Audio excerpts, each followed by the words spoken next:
magre-request ako ng ito kasi naputol nga yan sa biyahe natin nung pag-uwi ng Bicol. So naputol to. Try natin kung papalitan na doon sa sa SEC. Try natin kung papalitan nila to. Dinala ko na tong karton kasi baka sakaling pumayag may lagayan tayo nung nito. So pupuntahan natin yung inorderan nito sa 10th Avenue. Titingnan natin kung papalitan nga nila.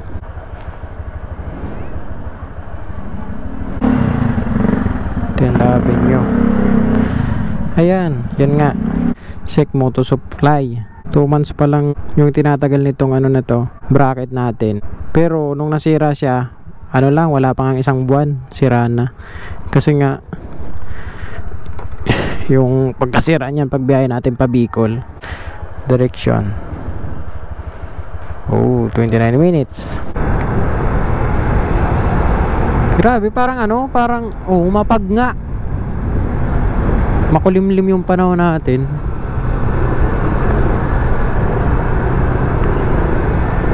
For 12 pa lang pero makulimlim.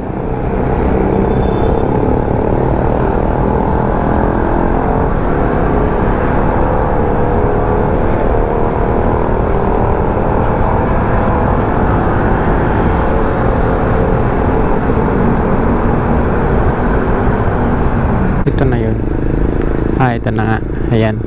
Building na yan. Ayun. Sana mapalitan nila. Dito tayo guys. So ayun na nga. Nandito na tayo.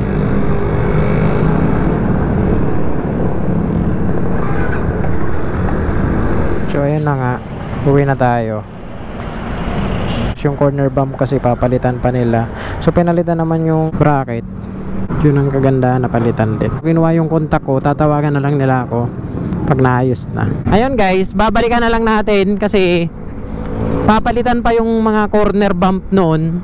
And then ang sabi nila, tatawagan na lang daw ako. Kaya iniwan ko yung kontak ko sa kanila. Tapos yung naman natin, yung bracket, pinalitan na nila. So okay na, goods na. Di naman nila papalitan yung buong box. Mga corner bump lang yung mga papalitan nila.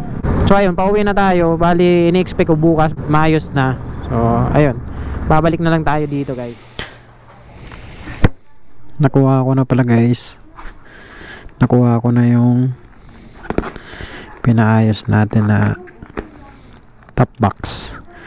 So inabot tayo ng ulan kaya ganito yung karton natin. Dahan-dahan nga lang tayo nagpatakbo kanina kasi baka masira tong karton, malaglag na naman yung top box natin. Nauna na nilang napalitan yung natin, yung bracket. Ito kasi inayos pa yung top box. Ayan, box na natin to kasi ganun din naman ay may plastic. Maganda, diba? Wow, Kabado Aris. So pati pala to pinalitan na nila ayos. Ito pinalitan din nila. Siguro lahat na to pinalitan. Kasi to dito, UP to dito Feeling ko pinalitan lahat.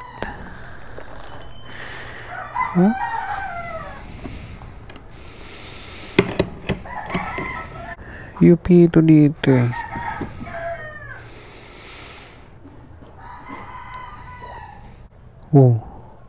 pinalitan guys.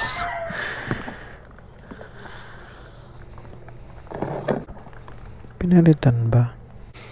Parang pinalitan. Nilinis lang. Parang kasing bago. Ito kasi yung sabi nila, pinalitan nila to. Pinalitan talaga to. Parang pinalitan ng bago. Mukhang bago Ito yung gas-gas na wala na. Pinalitan din to.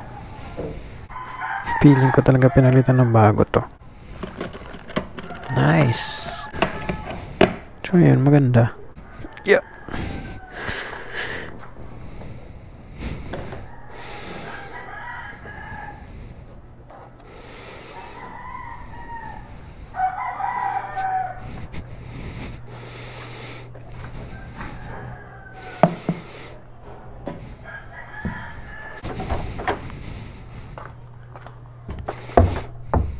So ito, yan, UP yan. Pinalitan ata nila. Di ko sure kung ano, para kasing bago na ulit eh. Pero sabi kasi nila, binago nila to, mga ganitong kanto. Yan. Tapos ito pinalitan na nila. Tapos yun sa ilalim pinalitan din. Di ko alam kung pinalitan buo to. Kasi ito dati to, sa akin na to dati. Pwedeng ilinagay lang nila to. So, parang nagmukhang bago siya ulit, guys. So, ang istorya na ito, papalitan ko lang sana yung bracket. Kaso ang nangyari, nung nakita nila na sirang-sira na yung ano natin, yung mga ganito, puro nagasgas, tas ito gasgas. Kasi gumulong-gulong yan eh. Nung nakita nila, sabi, sige sir, ito, sama na natin to. Ayusin. So, inayos din nila. So, parang bago na ulit siya, guys. So, maganda. At pinalitan nila. Na-disappoint na sana ako nung time na yun kasi dahil sa bracket, dahil dun sa bracket, nasira yung ano natin, top box. So, inayos na rin naman nila. Okay.